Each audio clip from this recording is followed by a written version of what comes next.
पोलिसांनी वर्तवली आहे। कॅमेरामॅन सनी भोंगाडेसह INBCN डेस्क रिपोर्ट। 13 वर्षीय मुलीचे अपहरण करून तिच्यावर बलात्कार करणाऱ्या आरोपीला प्रतापनगर पोलिसांनी अटक केली। सतीश वानखेडे असं आरोपी युवकाचे नाव आहे। माहितीनुसार गेल्या अनेक दिवसांपासून सतीशची पीडित मुलीवर वाईट नजर होती। आरोपी युवकांविरुद्ध पोलिसांनी अपहरण आणि बलात्काराचा गुन्हा दाखल करून त्याला ताब्यात घेतले आहे। युवा सेनेच्या जिल्हा प्रमुखास पोलिसांमार्फत अमानुष मारहाण करण्यात आल्याची घटना बुधवारी रात्री घडली। त्यामुळे सेनेच्या जिल्हा प्रमुखास मेडिकल रुग्णालयात दाखल करण्यात आले होते।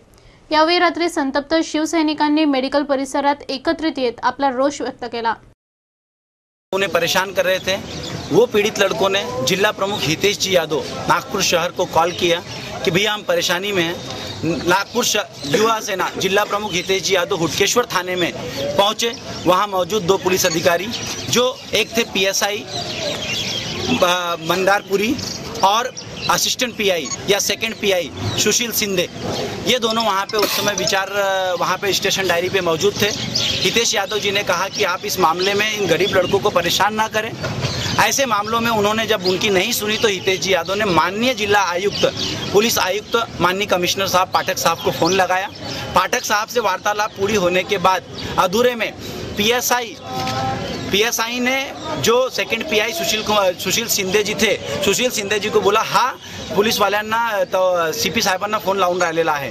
तो CP साहब को फ़ोन लगाते वो लोग गुस्से में आए, इनका मोबाइल छीन लिया। जिला प्रमुख हितेश जी यादव का मोबाइल छीनने के बाद उसे अपने व्यक्तिगत रूम में, जहाँ पे वो लोग प्रताड़ना कक्ष है उनका, उस कक्ष में ले जाकर हितेश जी यादव को बुरी तरह दोनों अधिकारी PSI मंदारपुरी और PI सुशील सिंधे, इन लोगों ने बुरी तरह मारना शुरू किया जिला प्रमुख को, जिसके दोनों जन आई विटनेस थे। वहाँ मौजूद जो लड़के थे वो दोनों लड़के उसके आई विटनेस थे।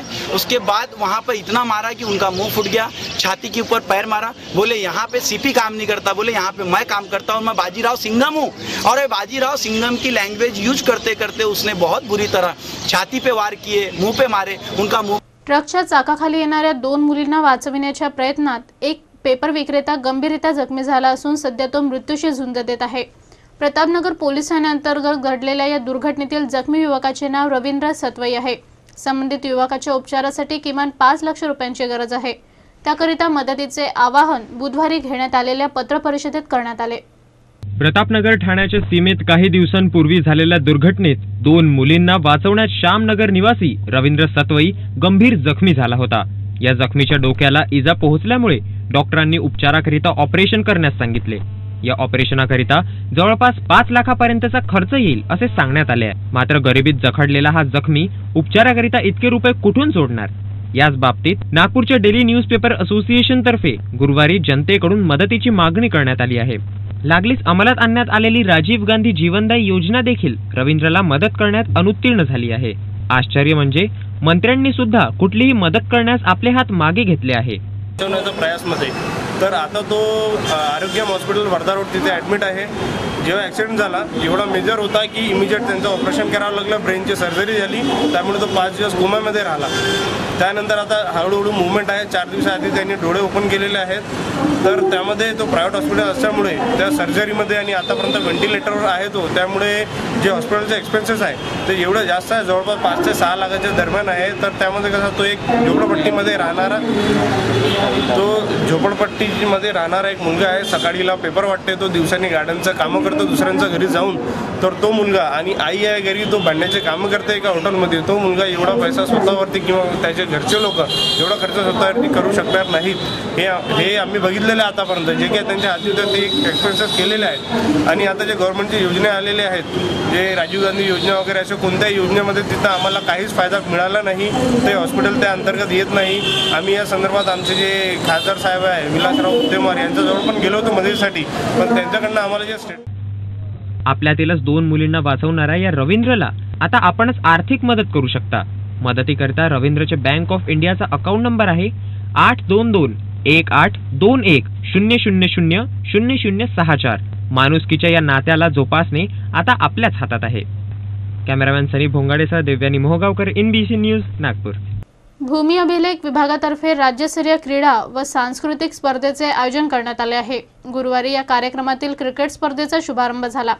दीक्षाभूमी क्रीडांगणावर घेण्यात आलेली ही प्रथम दिवसीय क्रिकेट स्पर्धा पुणे आणि औरंगाबाद संघामध्ये खेळल्या गेली। राज्यांतर्गत शासकीय विभागातील कर्मचाऱ्यांना क्रीडा गुणांना वाव मिळावा यासाठी शासन नेहमी प्रयत्नरत असते। याद्वारे कर्मचाऱ्यांच्या शासकीय कौशल्यासोबतच क्रीडा गुणांनाही विशेष प्रोत्साहन मिळते। याचे औचित्य जाणून भूमी अभिलेख विभागातर्फे शहरात राज्यस्तरीय क्रीडा आणि सांस्कृतिक स्पर्धेचे आयोजन करण्यात आले। बुधवारी या स्पर्धेपैकी क्रीडा स्पर्धेचा शहरातील दीक्षाभूमी क्रीडांगणावर शुभारंभ झाला।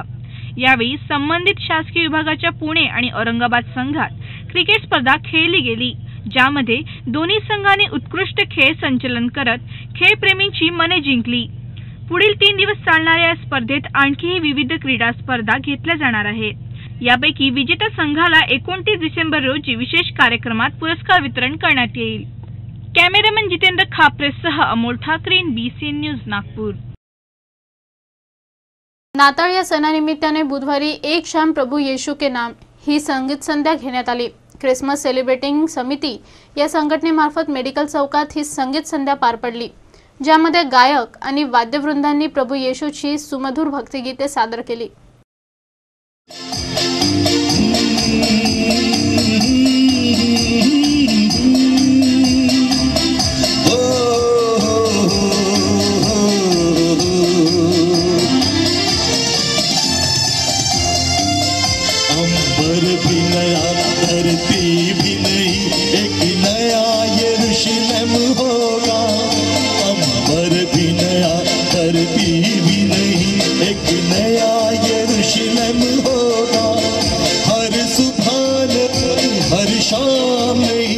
जाता जाता आढावा घेऊया आजच्या काही ठळक घडामोडींचा।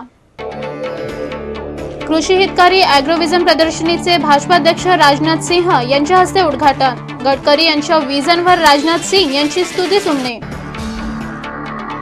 आणि चिमुकलींना वाचवण्याच्या प्रयत्नात पेपर विक्रेत्याचा भीषण अपघात। मृत्यूशी झुंजणाऱ्या पेपर विक्रेत्याला वाचवण्यासाठी दानशूरांना मदतीचे आवाहन।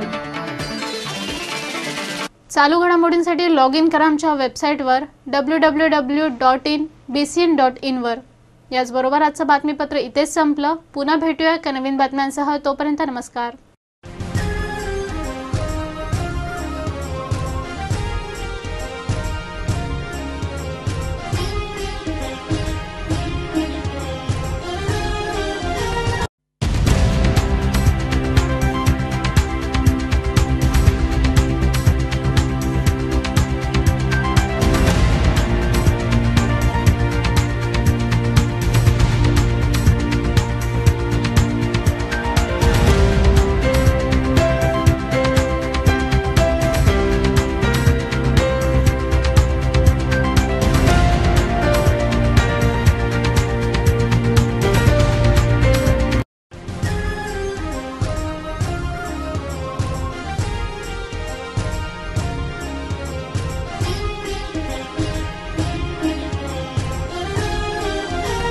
नमस्कार, मी योगिता। InBCNच्या मराठी बातमीपत्रात आपलं स्वागत। पाहूयाच्या काही ठळक घडामोडी। कृषी हितकारी ॲग्रोव्हिजन प्रदर्शनीचे भाजपाध्यक्ष राजनाथ सिंह यांच्या हस्ते उद्घाटन। गडकरी यांच्या विजनवर राजनाथ सिंह यांची स्तुती सुमने। आणि चिमुकलींना वाचवण्याच्या प्रयत्नात पेपर विक्रेत्याचा भीषण अपघात। मृत्यूशी झुंजणाऱ्या पेपर विक्रेत्याला वाचवण्यासाठी दानशूरांना मदतीचे आवाहन। आणि आता वृत्त सविस्तर। कृषी विकासासाठी वरदान ठरणारे ॲग्रोव्हिजन या कृषी प्रदर्शनीची अखेर शहरात सुरुवात झाली। गुरुवारी रेशीमबाग मैदानावर भाजपाध्यक्ष राजनाथ सिंह यांच्या हस्ते या कृषी प्रदर्शनीचे उद्घाटन करण्यात आले। 29 डिसेंबर पर्यंत चालणाऱ्या या कृषी प्रदर्शनीत शेतकऱ्यांसाठी विविध कार्यशाळा घेतल्या जाणार आहे। भारतासारख्या कृषी प्रधान देशात अनेक उद्योग प्रत्यक्ष किंवा अप्रत्यक्षरित्या शेतीवरच आधारलेले आहे। एवढंच नव्हे तर शेती ही भारतीय अर्थव्यवस्थेचा कणा आहे।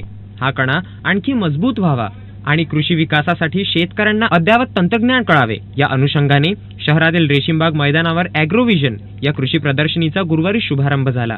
या प्रसंगी भाजपा अध्यक्ष राजनाथ सिंग यांनी दीप प्रज्वलन करून कृषी प्रदर्शनीचे उद्घाटन केले। तसेच राजनाथ सिंग यांच्या हस्ते ॲग्रोव्हिजन या कृषी विषयक पुस्तिकेचे प्रकाशन करण्यात आले। या प्रसंगी भाषणादरम्यान बोलताना राजनाथ सिंग यांनी गडकरी मार्फत राबविण्यात येणाऱ्या या शेतकरी हिताचे तोंड भरून स्तुती केली। बल्कि देश के दूसरे भागों से भी कुछ लोग आकर इस एग्रोविजन एग्जीबिशन को देख रहे हैं, क्योंकि जिस समय मैं इस एग्रो विजन का निरीक्षण कर रहा था, उस समय कई लोग मुझसे मिले। स्वाभाविक है कि अधिक से अधिक किसानों को इससे लाभ मिलेगा।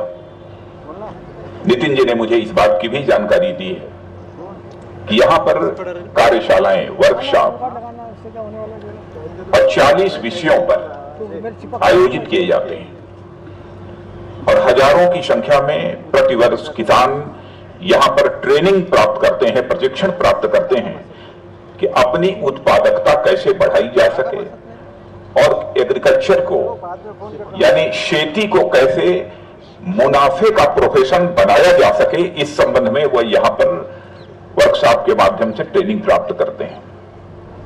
मैं ऐसा मानता हूं कि आजादी हासिल हुए लगभग 67 वर्षों का समय गुजर गया है। या कृषी प्रदर्शनात 27 ते 29 डिसेंबर दरम्यान विविध विषयांवर 30हून अधिक कार्यशाळा आयोजित करण्यात आल्या आहेत व त्यात 50 पेक्षा अधिक तज्ञ मार्गदर्शन करणार आहेत व सोबतच या ठिकाणी शेतकऱ्यांसाठी मोफत सल्ला केंद्राची उभारणी करण्यात आली आहे अशी माहिती आहे। कॅमेरामॅन नितीन तिळगुळेसह अमोल ठाकरे, NBC न्यूज, नागपूर। कारंजा तालुक्यातील सावळी खुर्द येथे बुधवारी प्रतिशिर्डी साई मंदिराच्या बांधकामाचा थाटात शुभारंभ झाला। स्थानिक साईबाबा सेवा मंडळ पंच कमिटी आणि गावकऱ्यांच्या सहभागातून हे भव्य मंदिर उभारले जाणार आहे। साईबाबांच्या पदस्पर्शाने पावन झालेल्या शिर्डी देवस्थानाची ख्याती फक्त भारतापुरतीच सीमित नाही, तर येथील साईबाबांच्या दर्शनासाठी दररोज देश विदेशातून भक्त मोठ्या संख्येत येतात। एवढेच नव्हे तर येथील भव्य दिव्य साई मंदिर बघून तर अनेकांच्या भुवया ताणल्या जातात। दरवर्षी विदर्भातून मोठ्या प्रमाणात साई भक्त शिर्डीला दर्शनाला जातात। मात्र आता वर्धा जिल्ह्यातील तहसील कारंजा अंतर्गत येणाऱ्या सावळी खुर्द येथे साईबाबांची प्रतिशिर्डी साकारल्या जाणार आहे, ज्यामुळे भविष्यात येथे सुद्धा साई भक्तांची गर्दी वाढेल। बुधवारी या भव्य साई मंदिराच्या बांधकामाचा शुभारंभ योगेश्वर बुटी यांच्या हस्ते करण्यात आला। तत्पूर्वी मंदिर पंच कमिटी आणि गावकरी यांनी एकत्रित येत गावातून साई महाराजांची पालखी काढली होती, ज्यामध्ये पारंपरिक वाद्य आणि सुमधुर भजनांचा सुरेख संगम पाहून वातावरण भक्तिमय झाल्याचं भासत होतं। मंदिर बांधकामाच्या शुभारंभ कार्यक्रमात अन्य मान्यवरांनी उपस्थिती दर्शवली होती। साई भक्त बुटी यांच्या हस्ते भूमिपूजन करून बांधकामाचा श्री गणेशा करण्यात आला।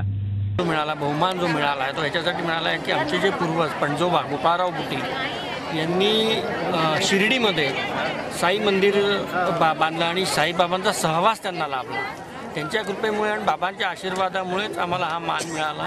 त्याच्यामुळे याच्यामध्ये आमच्या परिवारातर्फे साईबाबांचा आणि देवाच्या चरणी प्रार्थना करून हे मंदिर लवकर पूर्ण व्हावं अशी प्रार्थना। या प्रसंगी मंदिराचे संस्थापक सचिव मुकुंद कुलकर्णी यांनी सुद्धा आपले मत व्यक्त केले।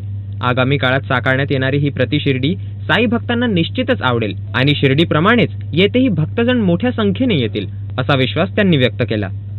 आजचा हा श्री साईबाबा सेवा मंडळ पंच कमिटी नागपूर यांच्या माध्यमातून प्रतिशिर्डी साई मंदिर आपल्या विदर्भामध्ये आपल्या साईबाबांचं भव्य प्रमाणात मंदिर इथे असावं हा आमचा प्रमुख उद्देश आहे। आणि हे मंदिर उभारण्याचं कार्य एकच आहे की शिर्डीमध्ये सर्व साई भक्तांना तिथे मुबलक दर्शन घेता येत नाही, बाबांचा आशीर्वाद पाहिजे तसं आपल्याला मिळत नाही, घाई गर्दीमध्ये आपल्याला दर्शन घ्यावं लागतं। तर विदर्भामध्ये आपलं हे भव्य साई मंदिर असावं असा माझा हा मानस आहे आणि येत्या 2015 पर्यंत साईबाबांना आपण जागेवर बसवावं हे असा आमचा पंच कमिटीचा हा एक संकल्प आहे। आणि ह्या माध्यमातून आजचा आपण हा कार्यक्रम माननीय श्री योगेश्वर बुटी जे साईबाबांचे भक्त आहेत, त्यांचे जे वंशज गोपाळराव बुटी हे त्यांचे पणजोबा, त्यांचे हे पणतू यांच्या शुभ हस्ते आजचा हा कार्यक्रम करण्यात आला। त्यांनी ह्या कामाला आपल्या बाबांच्या साईबाबांच्या मंदिराच्या गाभाऱ्याला कार्य करण्याचा त्यांनी आपल्याला सहभाग दर्शवला आहे आणि त्यांच्या शुभ हस्ते आजपासून ह्या कार्याला सुरुवात होत आहे। म्हणून सर्व मान्यवरांच्या उपस्थितीमध्ये, स्थानिक आमदारांच्या अध्यक्षतेखाली, ग्रामपंचायतच्या उपस्थितीमध्ये सर्व या विशेष कार्यक्रमानंतर येथे साई भक्तांना भव्य महाप्रसाद वितरित करण्यात आला। या प्रसंगी कार्यक्रमाचे अध्यक्ष आणि स्थानिक आमदार दादाराव केचे हे सुद्धा प्रामुख्याने उपस्थित होते। कॅमेरामॅन जितेंद्र खापरेसह अमोल ठाकरे, NBC न्यूज, नागपूर। खासदार विलासराव मुत्तेमवार यांच्या वतीनं home for aged and handicap या अपंग विद्यार्थ्यांच्या वसतिगृहात ॲम्ब्युलन्स भेट देण्यात आली। बुधवारी ख्रिसमस या सणानिमित्त येथे विशेष कार्यक्रम पार पडला। यावेळी स्थानिक नगरसेवक योगेश तिवारी, नगरसेविका सुजाता कोंबाळे, आमदार दीनानाथ पडोळे हे सुद्धा प्रामुख्याने उपस्थित होते। कोणताही विचार असेल तो विचार फार फिक्का आहे। माणुसकी शिकवण्याचं काम, मानवता शिकवण्याचं काम ते समाजामध्ये रुजलं पाहिजे। आणि अशा वेळेला आपल्याला ज्या म्हणून लोकांची आठवण येते त्यामध्ये येशू ख्रिस्तांची सुद्धा आठवण येते. येशू ख्रिस्तांनी आपल्याला जगण्याचा मार्ग शिकवला आणि प्रत्येक मोठ्या माणसाची वेगळी शिकवण आहे. येशू ख्रिस्तांनी सहिष्णुता शिकवली आपल्याला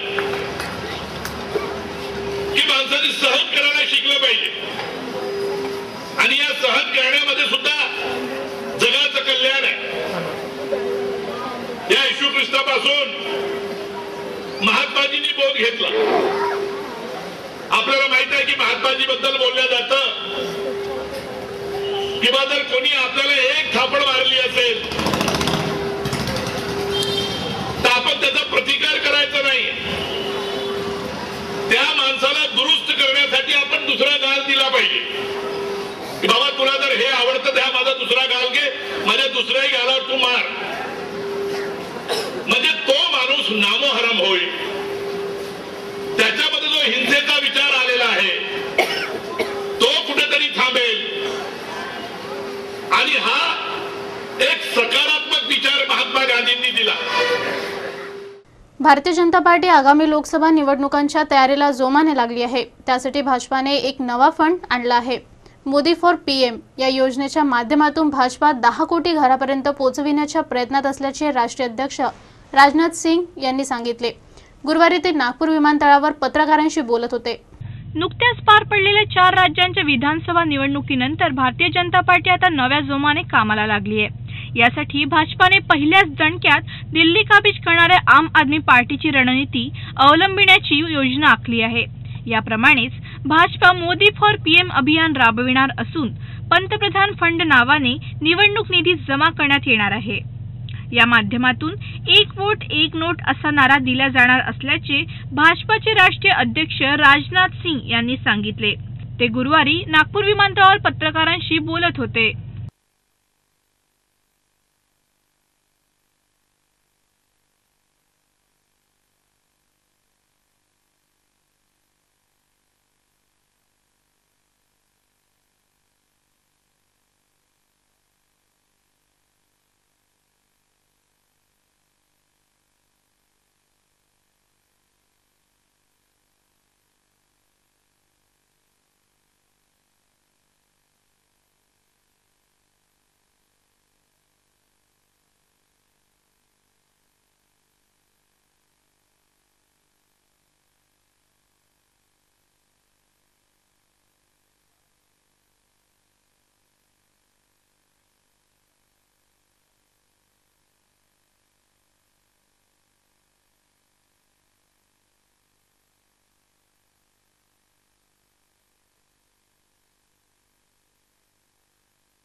भाजपाचे पंतप्रधान पदाचे उमेदवार नरेंद्र मोदी यांच्यासह पक्षाचे वरिष्ठ पदाधिकारी, विविध राज्यांचे मुख्यमंत्री यांच्यासह उपस्थितीत आगामी लोकसभा निवडणुकीच्या दृष्टीने तयारी करण्यासाठी 20 समित्यांचे गठन करण्यात आले. त्याच बैठकीत या योजनेबाबत निर्णय घेण्यात आला. P2C अमोल ठाकरे, कॅमेरामॅन नितीन तिळगुळेसह INBCN डेस्क रिपोर्ट। कामठी नगर परिषदेतील मुख्य कार्यकारी अधिकारी माधुरी मडावी यांना स्थायी करण्याच्या मागणीसाठी कामठीच्या नगरसेवकांनी जिल्हाधिकाऱ्यांची नुकतीच भेट घेतली। यावेळी सर्व 18 नगरसेवकांनी जिल्हाधिकाऱ्यांना एक निवेदन देखील सोपविले। नागपूर लगतच्या कामठी नगर परिषद कार्यालयात कार्यरत असणाऱ्या मुख्य कार्यकारी अधिकारी माधुरी मडावी चांगलेच पॉप्युलर झाल्याचे चित्र आहे। त्यांनी कामठीच्या नागरिकांसाठी केलेल्या विधायक कार्यामुळे स्थानिक जनतेमध्ये त्या चांगल्याच लोकप्रिय झाल्या आहेत। त्यामुळे माधुरी मडावी यांची इतरत्र कोठेही बदली करू नये अशी स्थानिकांची भावना आहे। एवढेच नव्हे तर यासाठी कामठीतील नगरसेवकांनी यासाठी जिल्हाधिकारी सौरवराव यांच्याकडे देखील साकडे घातले आहे। माधुरी मडावी यांनी त्यांच्या पदावर कायम ठेवण्याची मागणी एका निवेदनाच्या माध्यमातून नगरसेवकांनी जिल्हाधिकाऱ्यांकडे केली आहे। मडावी सीओ तो अभी रिजल्ट चार्ज दिया गया है। हम चाहते हैं कि उसको स्थायी किया जाए। अगर कामठी का विकास करना है तो ये सीओ को यहाँ रहना अनिवार्य है। उसका निवेदन लेके आए हम लोग, और हमारे साथ में 16-17 मेंबरों का समर्थन है। अम्बेडकरी जनता के उसको समर्थन है। अगर उसका ट्रांसफर किया गया तो अम्बेडकरी जनता और पूरे 16-17 अगस्त सेवक आंदोलन करेंगे, रोड पे आएंगे कामठी की जनता। त्यांच्यामुळे त्या अभिनंदनास पात्र आहे आणि 1-1.5 महिन्यापासून त्या जेव्हापासून अतिरिक्त कार्यभार त्यांनी जॉईन केला तर कामठीची दशा पलटली आहे। सर्वप्रथम तिथं अतिक्रमण हटत आहे आणि रिकव्हरी आहे, जे रेव्हेन्यू वगैरे नगर परिषदेचा तो वाढला आहे। साफसफाई आणि त्यांच्या नियोजनबद्ध कामामुळे सगळेच जण खुश आहे। कर्मचारी, इव्हन नागरिक, कामठीतली जनता सगळे खुश आहे। आता या प्रकरणी जिल्हाधिकाऱ्यांनी येत्या आठवड्याभरात निर्णय घेण्याचा अल्टिमेटम नागरिकांनी दिला। त्यामुळे जिल्हाधिकारी सौरभराव या प्रकरणी कामठीवासियांना दिलासा देतात का याकडे सर्वांचेच लक्ष लागून आहे। कॅमेरामॅन सनी भोंगाडेसह INBCN डेस्क रिपोर्ट। न्यायालयातून जामिनावर सुटलेल्या एका कुख्यात गुंड्याची हत्या करण्यात आल्याची घटना इमामवाडा पोलीस ठाण्याअंतर्गत येणाऱ्या रामबाग येथे बुधवारी घडली। या घटनेमुळे रामबाग परिसरात तणावाचे वातावरण असून टोळीयुद्ध भडकण्याची शक्यता वर्तविण्यात येत आहे। शहरातील रामबाग परिसरात एका हत्येच्या घटनेने बुधवारी चांगलीच खळबळ उडाली। मारहाण प्रकरणात पोलिसांनी अटक केल्यानंतर न्यायालयातून जामिनावर सुटलेल्या कुख्यात गुंड्यांची सशस्त्र हल्ला चढवून हत्या केली। विनोद ठाकूर असे मृताचे नाव असून तो भांजा नावाने ओळखला जायचा। मिळालेल्या माहितीनुसार रामबागमध्ये राहणाऱ्या विनोदचे 2 दिवसापूर्वी काही युवकांशी कडाक्याचे भांडण झाले होते। या प्रकरणी भांजाविरुद्ध मारहाणीचा गुन्हा दाखल करण्यात आला होता। या प्रकरणी जामिनावर सुटका झाल्यानंतर भांजावर अज्ञात हल्लेखोरांनी हल्ला चढविला। या हल्ल्यात तो रक्तबंबाळ होऊन कोसळला। गर्लफ्रेंड के साथ में कल वो यहाँ पे बात करते हुए खड़ा था।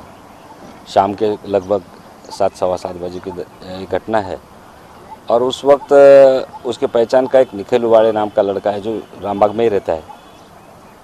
उसकी गर्लफ्रेंड के साथ कुछ दिन पहले ये विनोद भांजा ने बातचीत करते हुए देख लिया था। तो विनोद भांजा को देख लिया था निखिल ने, तो उसका गुस्सा था, उनके दोनों में थोड़ी सी अनबन भी हो गई थी और उसी वजह से उसने कल जब ये बात कर रहे थे तो शाम के टाइम में यहाँ पे आके इसको अपने दोस्तों के साथ मिलके 3-4 दोस्तों के साथ मिलके उसको पत्थर और चाकू से वार करके उसको ख़त्म किया है। मेन मुद्दा क्या था कि आपसी रंजिश कहा जा रहा है कि आपसी रंजिश के चलते इसको मारा गया। कितने लोग शामिल थे उसमें? ये निखिल उबाड़े जो है उसके साथ में उसके 3-4 दोस्त हैं। अभी तक उनके नाम डिस्क्लोज नहीं हुए, उसके बारे में अभी तफ्तीश चालू है और जल्दी वो जब सामने आ जाएंगे तो नाम का भी पता चल जाएगा। अब तक कोई आरोपी गिरफ्तार है इस मामले में? गिरफ्तारी का चालू है, सब टीम अपनी गई हुई है, उनकी तफ्तीश चालू है। थोड़ा उनका क्लू पता चल रहा है, उस हिसाब से उनके या हत्याकांडानंतर रामबाग परिसरात तणावाचे वातावरण निर्माण झाले असून टोळी युद्ध भडकण्याची शक्यता पोलिसांनी वर्तवली आहे। कॅमेरामॅन सनी भोंगाडेसह INBCN डेस्क रिपोर्ट। 13 वर्षीय मुलीचे अपहरण करून तिच्यावर बलात्कार करणाऱ्या आरोपीला प्रतापनगर पोलिसांनी अटक केली। सतीश वानखेडे असं आरोपी युवकाचे नाव आहे। माहितीनुसार गेल्या अनेक दिवसांपासून सतीशची पीडित मुलीवर वाईट नजर होती। आरोपी युवकांविरुद्ध पोलिसांनी अपहरण आणि बलात्काराचा गुन्हा दाखल करून त्याला ताब्यात घेतले आहे। युवा सेनेच्या जिल्हा प्रमुखास पोलिसांमार्फत अमानुष मारहाण करण्यात आल्याची घटना बुधवारी रात्री घडली। त्यामुळे सेनेच्या जिल्हा प्रमुखास मेडिकल रुग्णालयात दाखल करण्यात आले होते। यावेळी रात्री संतप्त शिवसैनिकांनी मेडिकल परिसरात एकत्रित येत आपला रोष व्यक्त केला। उन्हें परेशान कर रहे थे, वो पीड़ित लड़कों ने जिला प्रमुख हितेश जी यादव नागपुर शहर को कॉल किया कि भैया हम परेशानी में हैं। नागपुर युवा सेना जिला प्रमुख हितेश जी यादव हुटकेश्वर थाने में पहुंचे। वहां मौजूद 2 पुलिस अधिकारी, जो एक थे PSI मंदारपुरी और असिस्टेंट PI या सेकंड PI सुशील सिंधे, ये दोनों वहाँ पे उस समय वहाँ पे स्टेशन डायरी पे मौजूद थे। हितेश यादव जी ने कहा कि आप इस मामले में इन गरीब लड़कों को परेशान ना करें। ऐसे मामलों में उन्होंने जब उनकी नहीं सुनी तो हितेश जी यादव ने माननीय जिला आयुक्त, पुलिस आयुक्त, माननीय कमिश्नर साहब पाठक साहब को फ़ोन लगाया। पाठक साहब से वार्तालाप पूरी होने के बाद अधूरे में PSI ने जो सेकंड PI सुशील सिंधे जी थे, सुशील सिंधे जी को बोला हाँ पुलिस वाल्यांना तो CP साहेबांना फोन लावून राहिलेला आहे। तो CP साहब को फोन लगाते वो लोग गुस्से में आए, इनका मोबाइल छीन लिया। जिला प्रमुख हितेश जी यादव का मोबाइल छीनने के बाद उसे अपने व्यक्तिगत रूम में, जहाँ पे वो लोग प्रताड़ना कक्ष है उनका, उस कक्ष में ले जाकर हितेश जी यादव को बुरी तरह दोनों अधिकारी PSI मंदारपुरी और PI सुशील सिंधे, इन लोगों ने बुरी तरह मारना शुरू किया जिला प्रमुख को, जिसके दोनों जन आई विटनेस थे। वहाँ मौजूद जो लड़के थे वो दोनों लड़के उसके आई विटनेस थे। उसके बाद वहाँ पर इतना मारा कि उनका मुंह फूट गया, छाती के ऊपर पैर मारा। बोले यहाँ पे CP काम नहीं करता, बोले यहाँ पे मैं काम करता हूँ, मैं बाजीराव सिंघम हूँ। और ये बाजीराव सिंघम की लैंग्वेज यूज करते करते उसने बहुत बुरी तरह छाती पे वार किए, मुंह पे मारे, उनका मुंह। ट्रकच्या चाकाखाली येणाऱ्या 2 मुलींना वाचविण्याच्या प्रयत्नात एक पेपर विक्रेता गंभीररित्या जखमी झाला असून सध्या तो मृत्यूशी झुंज देत आहे। प्रतापनगर पोलीस ठाण्याअंतर्गत घडलेल्या या दुर्घटनेतील जखमी युवकाचे नाव रवींद्र सतवई आहे। संबंधित युवकाच्या उपचारासाठी किमान 5 लाख रुपयांची गरज आहे। त्याकरिता मदतीचे आवाहन बुधवारी घेण्यात आलेल्या पत्रपरिषदेत करण्यात आले। प्रतापनगर ठाण्याच्या सीमेत काही दिवसांपूर्वी झालेल्या दुर्घटनेत 2 मुलींना वाचवण्यात श्यामनगर निवासी रवींद्र सतवई गंभीर जखमी झाला होता। या जखमीच्या डोक्याला इजा पोहोचल्यामुळे डॉक्टरांनी उपचाराकरिता ऑपरेशन करण्यास सांगितले। या ऑपरेशनाकरिता जवळपास 5 लाखापर्यंतचा खर्च येईल असे सांगण्यात आले आहे। मात्र गरिबीत जखडलेला हा जखमी उपचाराकरिता इतके रुपये कुठून जोडणार? याच बाबतीत नागपूरच्या डेली न्यूजपेपर असोसिएशन तर्फे गुरुवारी जनतेकडून मदतीची मागणी करण्यात आली आहे। लागलीच अंमलात आणण्यात आलेली राजीव गांधी जीवनदायी योजना देखील रवींद्रला मदत करण्यात अनुत्तीर्ण झाली आहे। आश्चर्य म्हणजे मंत्र्यांनी सुद्धा कुठलीही मदत करण्यास आपले हात मागे घेतले आहे। प्रयासमध्ये तर आता तो आरोग्य हॉस्पिटल वर्धा रोड तिथे ॲडमिट आहे। जेव्हा ॲक्सिडेंट झाला एवढा मेजर होता की इमिजिएट त्यांचं ऑपरेशन करावं लागलं, ब्रेनची सर्जरी झाली, त्यामुळे तो 5 दिवस कोमामध्ये राहिला। त्यानंतर आता हळूहळू मुवमेंट आहे। 4 दिवसाआधी त्यांनी डोळे ओपन केलेले आहेत। तर त्यामध्ये तो प्रायव्हेट हॉस्पिटल असल्यामुळे त्या सर्जरीमध्ये आणि आतापर्यंत व्हेंटिलेटरवर आहे तो, त्यामुळे जे हॉस्पिटलचे एक्सपेन्सेस आहे ते एवढं जास्त आहे, जवळपास 5 ते 6 लाखाच्या दरम्यान आहे। तर त्यामध्ये कसं तो एक झोपडपट्टीमध्ये राहणारा एक मुलगा आहे। सकाळीला पेपर वाटते, तो दिवसांनी गार्डनचं कामं करतो दुसऱ्यांच्या घरी जाऊन। तर तो मुलगा आणि आई आहे घरी, तो भांड्याचे कामं करते एका हॉटेलमध्ये। तो मुलगा एवढा पैसा स्वतःवरती किंवा त्याचे घरचे लोक एवढा खर्च स्वतःवरती करू शकणार नाहीत। हे आम्ही बघितलेलं आहे आतापर्यंत, जे काही त्यांच्या हाती होते ते एक्सपेन्सेस केलेले आहेत। आणि आता जे गव्हर्नमेंटच्या योजना आलेल्या आहेत, जे राजीव गांधी योजना वगैरे, अशा कोणत्याही योजनेमध्ये तिथं आम्हाला काहीच फायदा मिळाला नाही। ते हॉस्पिटल त्या अंतर्गत येत नाही। आम्ही या संदर्भात आमचे जे खासदार साहेब आहे विलासराव उद्देमार यांच्याजवळ पण गेलो होतो मदतीसाठी, पण त्यांच्याकडनं आम्हाला जे आपल्यातीलच 2 मुलींना वाचवणाऱ्या या रवींद्रला आता आपणच आर्थिक मदत करू शकता। मदतीकरिता रवींद्रचे बँक ऑफ इंडियाचा अकाउंट नंबर आहे 822-1821-00000064। माणुसकीच्या या नात्याला जोपासणे आता आपल्याच हातात आहे। कॅमेरामॅन सनी भोंगाडेसह दिव्यानी मोहगावकर, NBC न्यूज, नागपूर। भूमी अभिलेख विभागातर्फे राज्यस्तरीय क्रीडा व सांस्कृतिक स्पर्धेचे आयोजन करण्यात आले आहे। गुरुवारी या कार्यक्रमातील क्रिकेट स्पर्धेचा शुभारंभ झाला। दीक्षाभूमी क्रीडांगणावर घेण्यात आलेली ही प्रथम दिवसीय क्रिकेट स्पर्धा पुणे आणि औरंगाबाद संघामध्ये खेळल्या गेली। राज्य अंतर्गत शासकीय विभागातील कर्मचाऱ्यांना क्रीडा गुणांना वाव मिळावा यासाठी शासन नेहमी प्रयत्नरत असते। याद्वारे कर्मचाऱ्यांच्या शासकीय कौशल्यासोबतच क्रीडा गुणांनाही विशेष प्रोत्साहन मिळते। याचे औचित्य जाणून भूमी अभिलेख विभागातर्फे शहरात राज्यस्तरीय क्रीडा आणि सांस्कृतिक स्पर्धेचे आयोजन करण्यात आले। बुधवारी या स्पर्धेपैकी क्रीडा स्पर्धेचा शहरातील दीक्षाभूमी क्रीडांगणावर शुभारंभ झाला। यावेळी संबंधित शासकीय विभागाच्या पुणे आणि औरंगाबाद संघात क्रिकेट स्पर्धा खेळली गेली। ज्यामध्ये दोन्ही संघाने उत्कृष्ट खेळ संचलन करत खेळप्रेमींची मने जिंकली। पुढील 3 दिवस चालणाऱ्या या स्पर्धेत आणखीही विविध क्रीडा स्पर्धा घेतल्या जाणार आहेत। यापैकी विजेत्या संघाला 29 डिसेंबर रोजी विशेष कार्यक्रमात पुरस्कार वितरण करण्यात येईल। कॅमेरामन जितेंद्र खापरेसह अमोल ठाकरे, BCN न्यूज, नागपूर। नाताळ या सणानिमित्ताने बुधवारी एक शाम प्रभू येशू के नाम ही संगीत संध्या घेण्यात आली। ख्रिसमस सेलिब्रेटिंग समिती या संघटनेमार्फत मेडिकल चौकात ही संगीत संध्या पार पडली, ज्यामध्ये गायक आणि वाद्यवृंदांनी प्रभू येशूची सुमधुर भक्तिगीते सादर केली।